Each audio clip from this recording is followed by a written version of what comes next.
Good morning, bienvenidos, herzlich willkommen. The Mass in Latin today on the fourth Sunday of Ordinary Time, the Sunday of the Good Shepherd. We are having homily today since it is Sunday, so I will not say many more words now.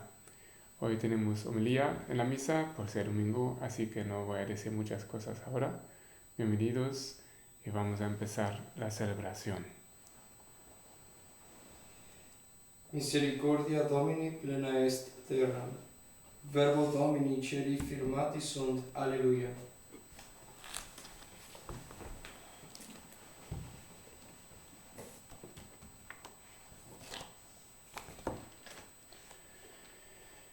In nomine Patris et Filii et Spiritus Sancti. Amen. Gratia Domini nostri Iesu Christi, et caritas Dei, et communicatio Sancti Spiritus, sit cum omnibus vobis. Et cum spiritu tuo.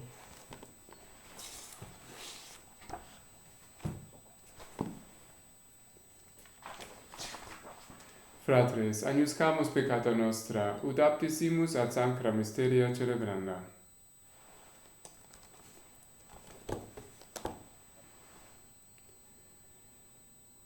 Qui missus est sanaro contritus corde. Kyrie eleison.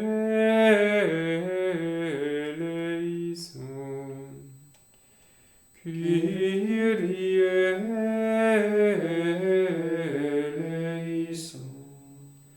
Christe eleison.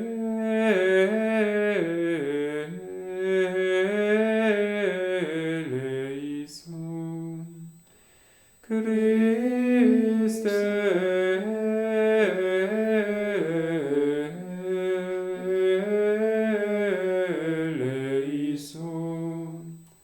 Qui ad dexteram Patris sedes ad interpellandum pro nobis. Kyrie eleison.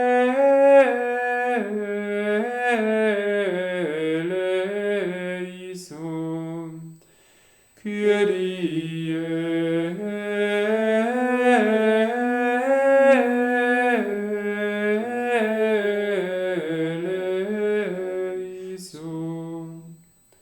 Misereatum nostrum omnipotens Deus, et emissus peccatis nostris, perducat nos ad vitam aeternam. Amen. Gloria in excelsis Deo, et in terra pax hominibus bone voluntatis. Laudamus te, benedicimus te, adoramus te, glorificamus te. Gratias agimus tibi, propter maniam gloriam tuam. Domine Deus Rex Celestis, Deus Pater omnipotens, Domine Filii unigenite, Iesu Christe, Domine Deus agnus Dei, Filius Patris, qui tollis peccata mundi, miserere nobis, qui tollis peccata mundi, suscipe deprecationem nostram, qui sedes ad dexteram Patris, miserere nobis. Coniam tu solus sanctus, tu solus Dominus, tu solus altissimus, Iesu Christe, Sancto Spiritu, in gloria Dei Patris. Amen.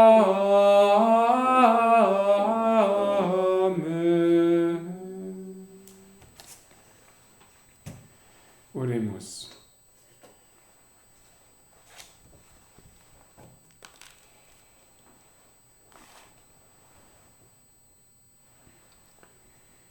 Omnipotens sempiterne Deus, deduc nos ad societatem celestium gaudiorum, ut eo perveniat humilitas cregis, quo processit fortitudo pastoris. Per Dominum nostrum Iesum Christum, Filium Tuum, qui tecum vivit et regnat in unitate Spiritus Sancti Deus per omnia saecula saeculorum. Amen.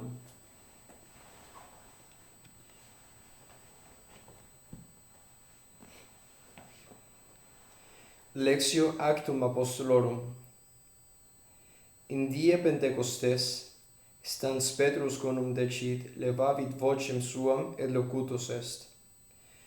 Certissime scia domus Israel, quia Dominum eum et Christum feci Deus unc Iesum, quem vos crucifixistim. Is autem auditis, compunctis sum corde et dixerunt ad Petrum et ad reliquos apostolos. Quid faciemus, vire fratres? Petrus vero ad illos, penitentiam inquit agite, et baptisetur unus quisque vestrum in nomine Iesu Christi, in remissionem peccatorum vestrorum, et accipietis donum Spiritus Sancti. Vobis enim est repromissio et filius vestris et omnibus qui longi sunt, quoscunque advocaverit Dominus Deus noster. Alis etiam verbis plumiris testificatus est et exhortavatur eos dicens, salvaminia generatione ista prava, qui ergo receperunt sermone meius baptisati sunt, et apposite sunt in die illa anime circiter 3.000. Verbum Domini. Deo gratias. Dominus pascit me, et nihil mihi deerit. Dominus pascit me, et nihil mihi deerit. Dominus pascit me, et nihil mihi deerit. In pascuis virentibus me collocavit, super aquas quietis eduxit me, anima meam refecit. Dominus pascit me, et nihil mihi deerit. Deduxit me super semitas justitiae proper nomen sum, nam et sit ambulabero in vale umbre mortis, non timevo mala, quoniam tu mecum es. Virga tua et baculus tuus, ipsa me consolata sunt. Dominus pascit me, et nihil mihi deerit. Parasti in conspecto meo mensam, adversus eos qui tribulant me, impinguasti in oleo caput meum, et calix meus redundat. Dominus pascit me, et nihil mihi deerit. Et in benignitas et misericordia subsequentur me, omnibus diebus vitae meam, et inhabitavo in domo Domini, in longitudinem dierum. Dominus pascit me, et nihil mihi deerit. Lectio Epistolae prime Beati Petri Apostoli.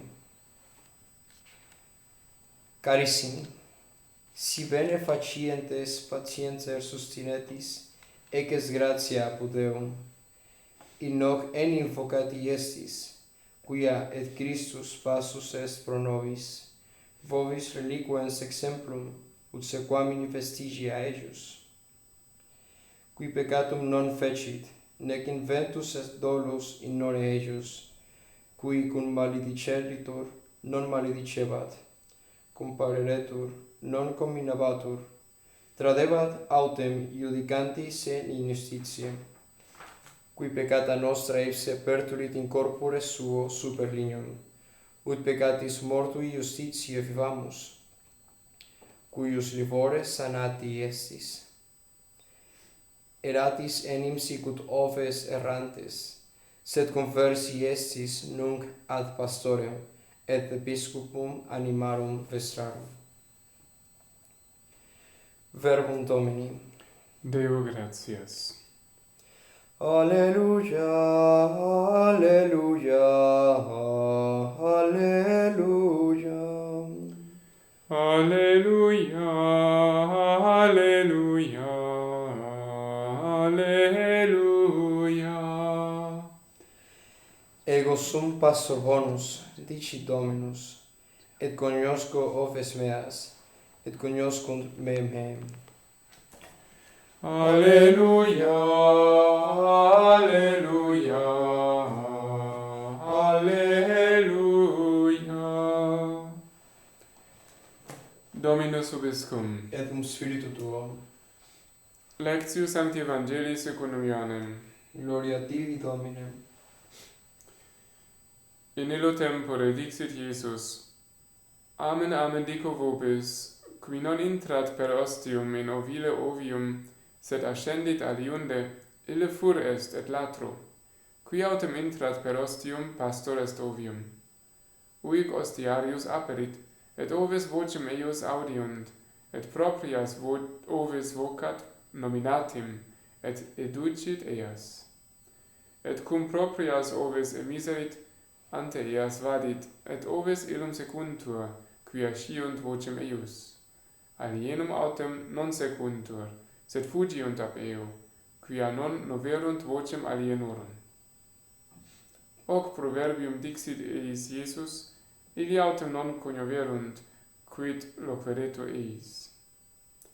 Dixit ergo eis iterum Iesus: Amen, amen dico vobis, quia ego sum ostium ovium, omnes quod venerunt fures sunt et latrones, et non audierunt eos ovis.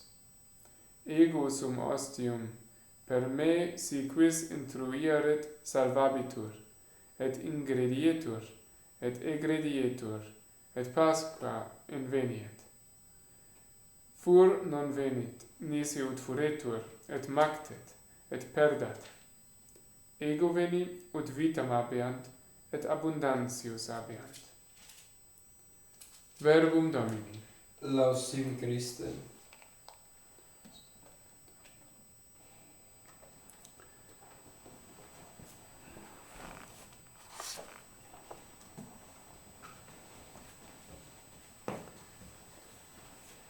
I should have said at the beginning, let us offer this Mass up in a particular way for the shepherds in the church, for the Pope, the bishops, priests, deacons, and all the many other ministers in the church who are guiding the flock, teachers, professors, catechists, who are trying to continue the voice of Christ in their communities.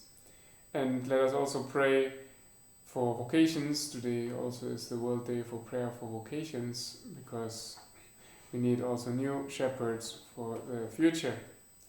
But to reflect about the text, the Gospel passage, especially for today, we could almost say, well, it's not the Good Shepherd Sunday, but the Door Sunday, because Jesus says, actually here not directly that he is the shepherd, but he says, I'm the door.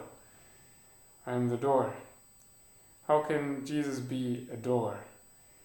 Well, a door is there to lock, not to close and open, and that for inside and outside. So going in and going out, and the door is there for one part to protect from anything which should not come from outside. And here is Jesus speaks of thieves, robbers, those who shouldn't go in to a house and yet sometimes try to get in. And the sheep should be protected. So for the church, protection from people, influences which could be harmful for the life of the people, the faithful, for our faith. And then of course to open to let the sheep out, to let them out to where they need to go. It is not enough to stay home. We need to go. Now we have to. We have to stay in some places still, and we don't know how long. But hopefully we can go out. Well, we go out through the internet now or through other means, and sometimes we can go out a little bit. In other places it's not as difficult. But in general we need to reach out. but it is also to find pasture.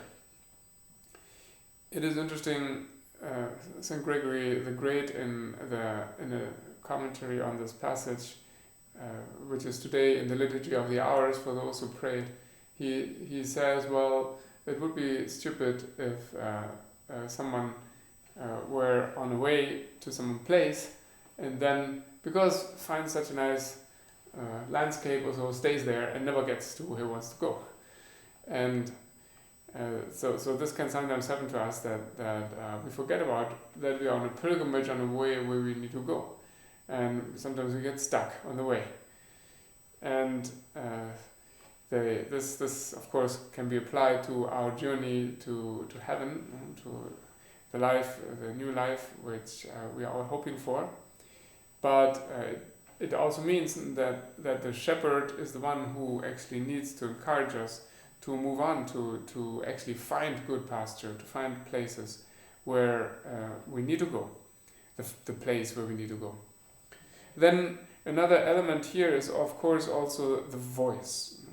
It is interesting how Jesus says that the sheep hear the voice of the true shepherd, and the other voices they don't hear. Sometimes, nowadays we hear a lot of voices, sometimes very loud, sometimes very shrill, sometimes very penetrating, and yet people all get confused. But we know there's not how loud it is matters, but if it's the right voice, if the voice is actually speaking the truth, if the voice is actually leading us to where we need to go, where pasture is. And this depends on not how nice the voice sounds, not how beautiful it is perhaps, but if it is true. And whether it's true or not, of course, we find out afterwards, if somebody makes empty promises or if the pastors are really going to come. But we have seen how many times Jesus really and God has shown us that he fulfills his promise. Christ's resurrection directly was the biggest fulfillment of the promise. But it is promised to all of us too. And how many instances in the history of the church do we have where we can see really God has made his promise, fulfilled his promise and followed through with it. So in a time where there are so many different voices out there, we need to really make an effort to perceive the right voice and not get confused. But Jesus says, I have come so that they have life and have it in abundance. Thieves and robbers are not looking for the good of others. They're looking for their own benefit. Christ came to give himself for us. So there's another criterion how we can distinguish the good shepherd from the thief, or the true voice from the false voice, is what are their intentions? Are they catering to themselves, to their own profit, to their own advantage, or is it really for the others? And unfortunately we have seen also, of course, in the church that not all shepherds have been really serving others. Sometimes they serve themselves. And that's something which already the Old Testament in the book of Ezekiel has been condemned very harshly. So it is also an examination of conscience for all the shepherds in the church to see, are we really serving our flock, or are we looking our own advantage and our own profit? And this is something which we need to purify again and again. And all the scandals which we have had in the church, which have plagued the church over the last years, and in some way throughout history, are a wake-up call for us to take this really seriously. But if we follow Christ, if we are the new shepherds today, and all of us in a way have our role to lead other people to Christ, if we want to be that, we need to look at our Lord, to have this purity of intention and try to follow him first ourselves wherever he goes, and then lead others to him. Solo una breve palabra en español. Hoy contemplamos a Cristo como la puerta, Cristo el que nos lleva la seguridad por dentro y nos protege, pero también nos quiere abrir la puerta y nos quiere llevar a un lugar en donde vamos a encontrar realmente lo que necesitamos para nuestra vida, pero también estamos en camino hacia el cielo, estamos en camino en la peregrinación, no podemos demorarnos en un lugar, sino tenemos que mover adelante. Pero tenemos que también asegurar que escuchamos la voz verdadera. No es la voz más fuerte, la voz que grita más, sino la voz verdadera. ¿Cómo la reconocemos? Sobre todo si es auténtica, si la voz, si el que habla, si el que viene, no viene por sus propias ventajas, con sus propias agendas, sino que realmente está buscando el bien para los demás. Ahí encontramos también hoy los que solo quieren ganar dinero o quieren buscar sus propios objetivos, o los que realmente les interesa, e incluso si están dispuestos a dar su vida para los demás. Si eso es verdad, pues entonces la voz es verdadera también.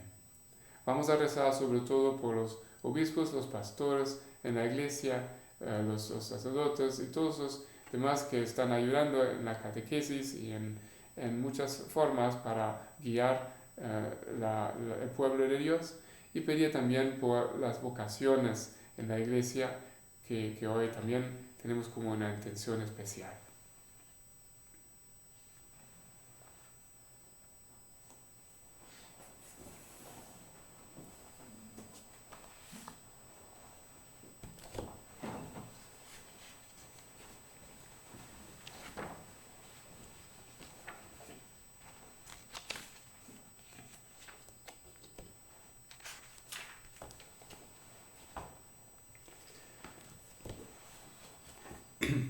Credo in unum Deum, Patrem omnipotentem, factorem celi et terrae, visibilium omnium et invisibilium, et in unum Dominum Iesum Christum, Filium Dei unigenitum, et ex Patre natum ante omnia saecula, Deum de Deo lumen de lumine, Deum verum de Deo verum, genitum non factum consubstantialem Patri, perquem omnia facta sunt, qui propter nos homines et propter nostram salutem descendite celis, et incarnatus est Spiritus Sancto ex Maria Virgine, et homo factus est, crucifixus etiam pro nobis, sub Pontio Pilato, passus et sepultus est, et resurrexit tertia die secundum Scripturas, et ascendit in caelum, sedet ad dexteram Patris, et iterum venturus est cum gloria judicare vivos et mortuos, cuius regni non erit finis, et in Spiritum Sanctum Dominum et vivificantem, qui ex Patre Filioque procedit, qui cum Patre et Filio simul adoratur, et conglorificatur, qui locutus est per prophetas, et unam sanctam catholicam et apostolicam ecclesiam, confiteor unum baptisma in remissionem peccatorum, et expecto resurrectione mortuorum, et vitam venturi seculi. Amen.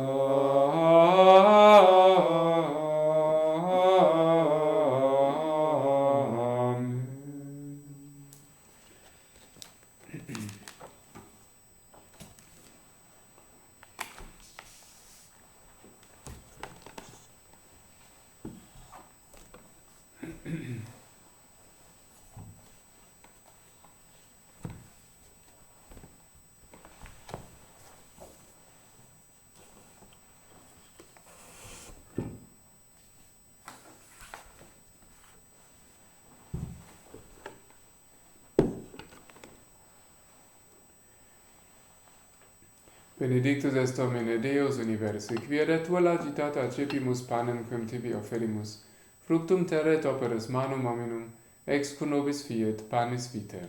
Benedictus Deus in saecula.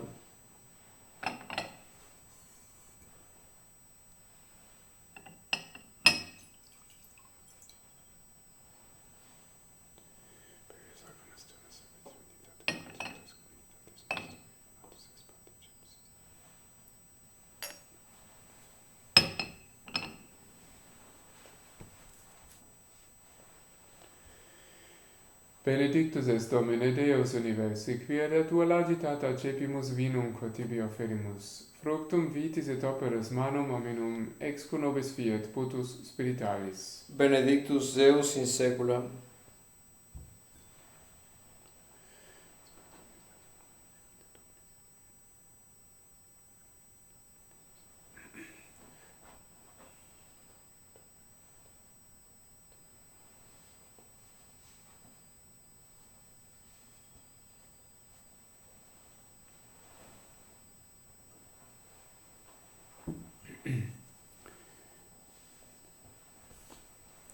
Orate fratres, ut meum ac vestrum sacrificium acceptabile fiat apud Deum Patrum omnipotentem.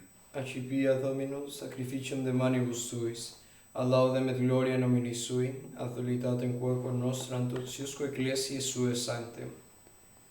Concede quesumus Domine semper nos per ec mysteria pascalia gratulari, ut continua nostre reparationis operatio perpetue nobis fiat causa laetitiae, per Christum Dominum nostrum. Amen.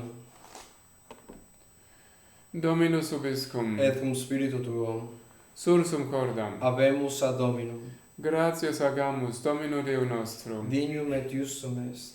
Vere dignum et justum est ecum et salutare te quidem Domine omni tempore confiteri, sed in hoc potissimum gloriosius predicare, cum Pascha nostrum emulatus est Christus, qui vetus state destructa renovantur universa deiecta, et vitae nobis in Christo reparatur integritas.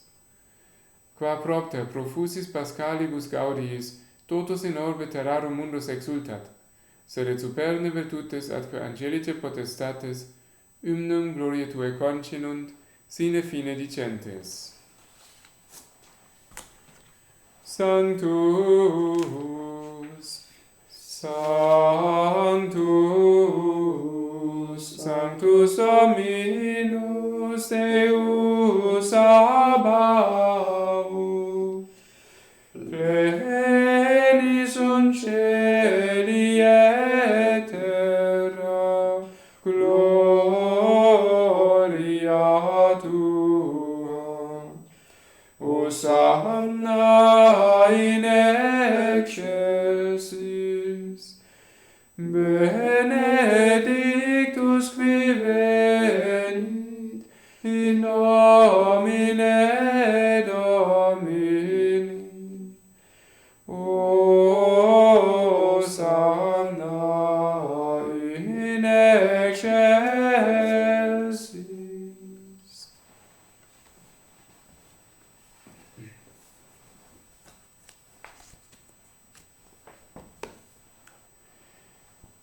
Te igitur, clementissime Pater, per Iesum Christum, Filium Tuum, Dominum nostrum, supplices rogamus ac petimus, uti accepta habeas, et benedicas, ec dona, ec munera, ex sancta sacrificiae libata, in primis que tibi offerimus pro ecclesia tua sancta catholica, quam pacificare, custodire, adunare et regete dineris toto orbe terrarum. Una cum famulu tuo Papa nostro Francisco, et antisteto nostro Leonardo, et omnibus orthodoxis atque catholice et apostolice fidei culturibus. Memento Domine famulorum famularumque tuarum.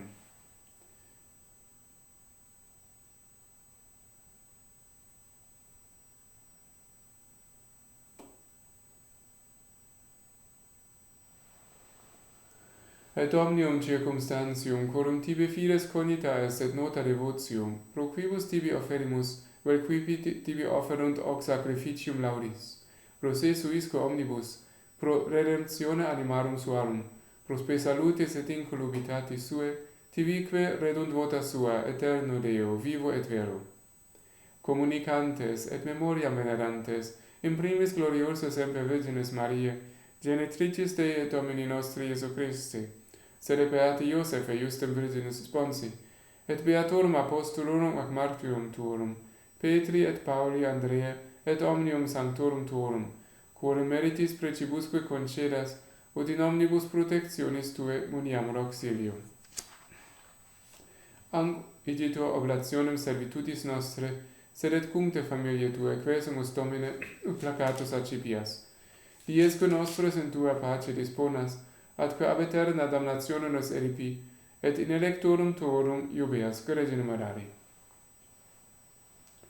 Quam oblationem tu Deus in omnibus quesumus benedictam, adscriptam, ratam, rationabilem, accettabilemque facere dineris, ut nobis corpus et sanguis fiat dilectissimi Filii Tui Domini nostri Iesu Christi, qui pridie quam pateretur, accepit panem in sanctas ac venerabiles manus suas, et elevatis oculis in caelum a Te Deum Patrem Sum Omnipotentem, tibi gratias agens benedixit, fregit, diditque discipulis suis dicens.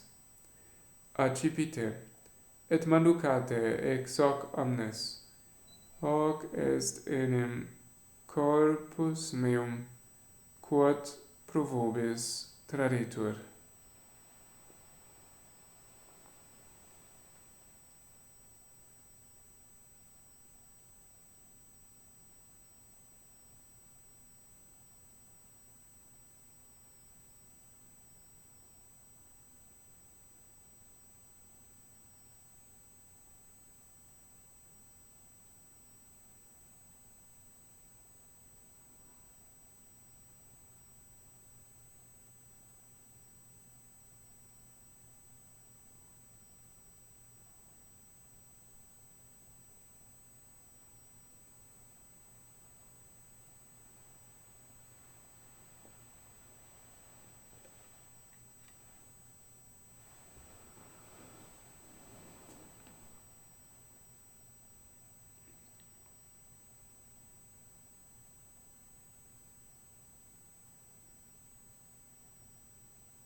Simili modo post concenatum est, accipiens et tunc precarum calicem in sanctas ac venerabilis manus suas.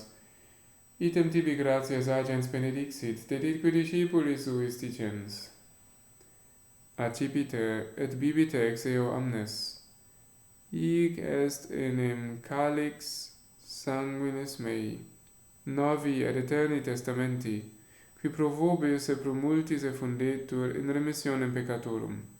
Hoc facite in meam commemorationem.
Mysterium Fidei.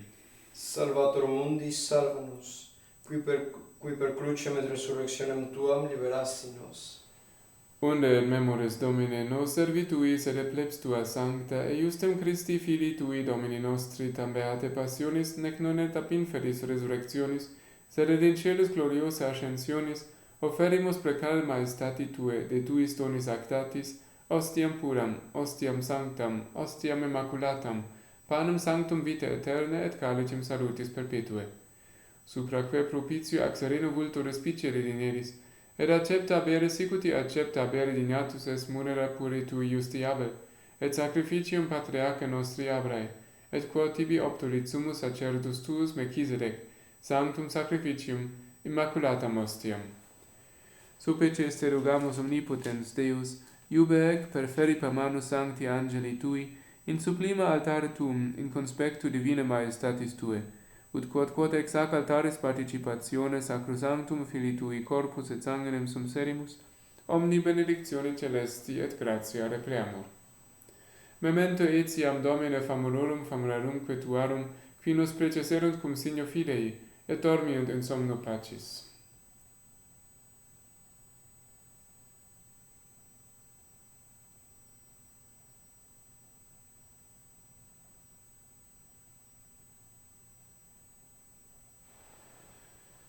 Ipsis Domine et omnibus in Christo quiescentibus, locum refrigerii, lucis et pacis, ut indulgias deprecamur. Nobis quoque peccatoribus famulis tuis de multitudine miserationum tuarum sperantibus, partem aliquam et societatum donare dinieris, cum tui sanctis apostolis et martiribus, cum Iane, Stefano, Mattia, Barnaba et omnibus sanctis tuis, intra quorum nos consortium non estimatum meriti, sed venie quesumus lagitur admitte. Per Christum Dominum nostrum, per quem ec omnia Domine semper bona creas, sanctificas, vivificas, benedicis, et prestas nobis. Per ipsum et cum ipso et in ipso, est tibi Deo Patri omnipotenti, in unitate Spiritus Sancti, omnis honor et gloria, per omnia saecula saeculorum. Amen.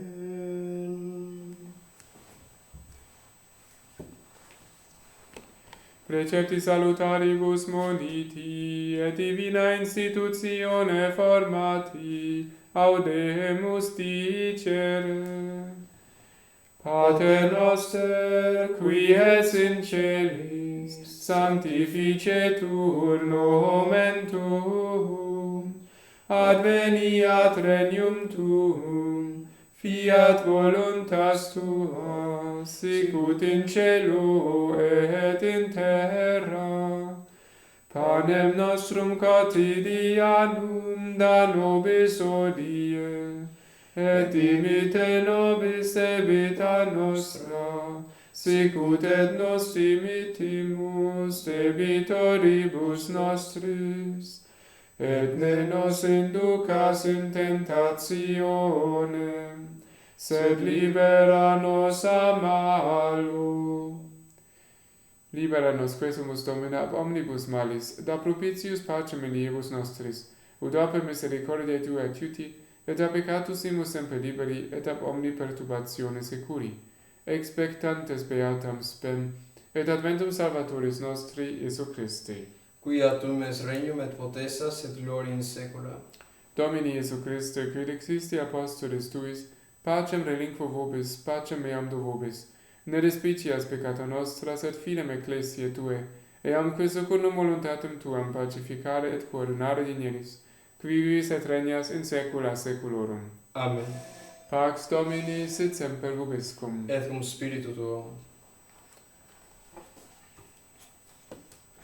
Agnus Dei, qui tollis peccata mundi, miserere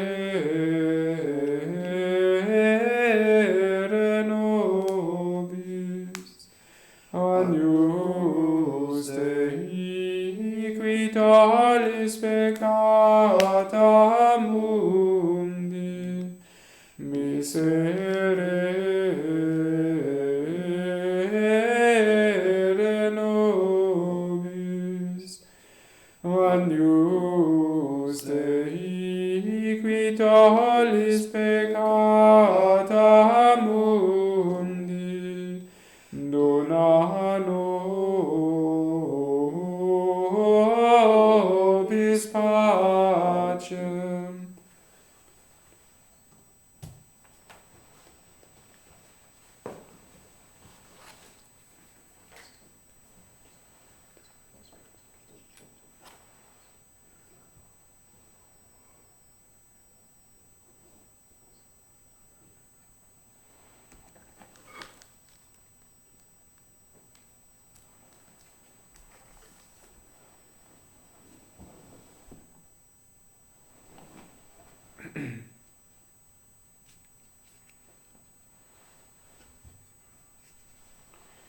Ecce agnus Dei, ecce qui tollit peccata mundi, beati qui acenam anni vocati sunt. Domine non sunt dignus ut intres sub tectum meum, sed tantum dic verbo esse nabitur anima mea.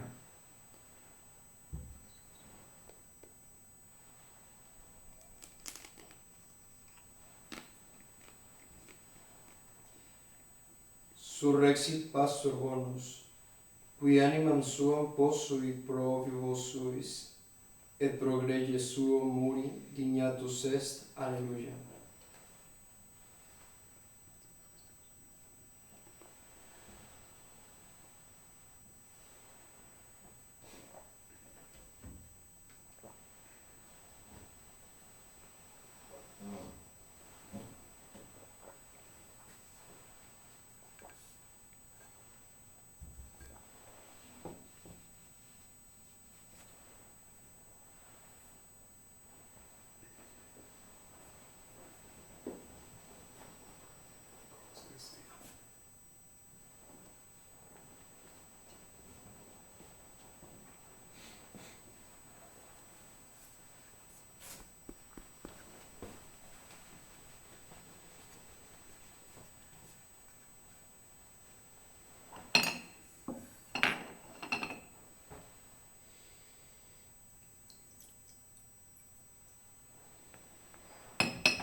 Salve festa dies, toto venerabilis evu, qua Deus infernum vicit et astra tenet.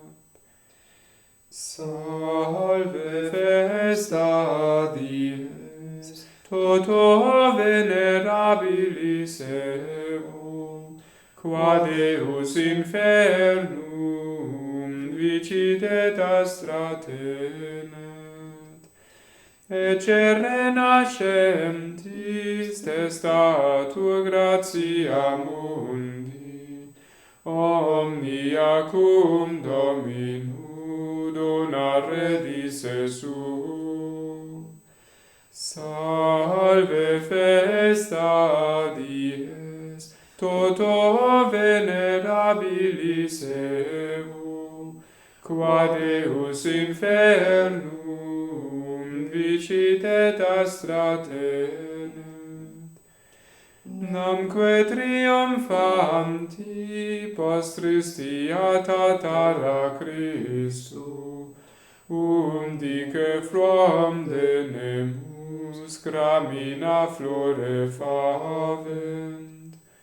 Salve festa dies, toto venerabilis evo, qua Deus infernum vicit et astra tenet, qui genus humanum cernens mersis e profundo, ut homine meri peres es quoque factus homo.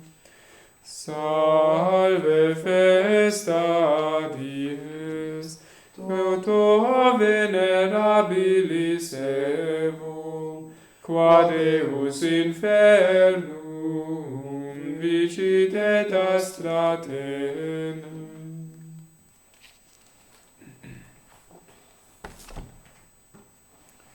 Oremus. Gregem tuum, pastor bone placatus intende, et oves, quas precioso filii tui sanguine redemisti, in eternis pasquis collocare dinieris, per Christum Dominum nostrum. Amen.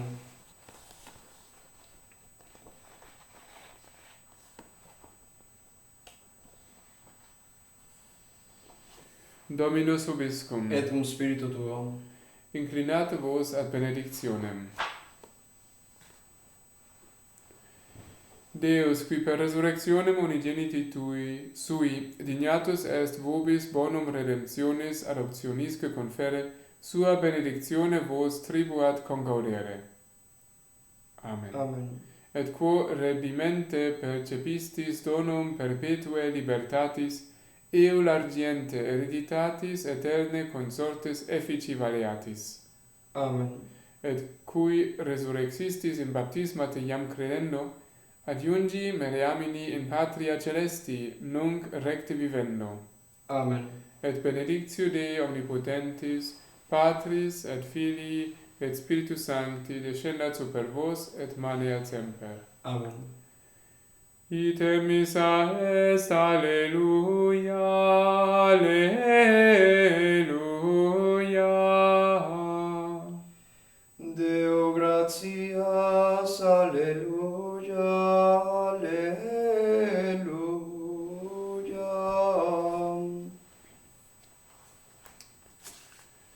Sancte Michael Arcangele, defende nos in proelio, contra nequitia et insidias diaboli est presidium. Imperet ili Deus supplices precamur, tuque princeps militia celestis, Satanam aliosque spiritus malignos, qui ad perditionem animarum perogantur in mundo, divina virtute in inferum detrude. Amen. I wish you a blessed fourth Sunday of Easter, the day of the Lord, day of the resurrection. Let us try to spread the joy of the new life in our lives to others too. Vamos a distribuir y irradiar la alegría de la resurrección a todas las personas con las cuales nos encontramos. Felices Pascuas y que tengan un buen día. Einen herzlichen Gruß auf Deutsch auch. Frohe Ostern weiterhin am 4. Sonntag der Osterzeit und einen gesegneten Sonntag und viel Osterfreude.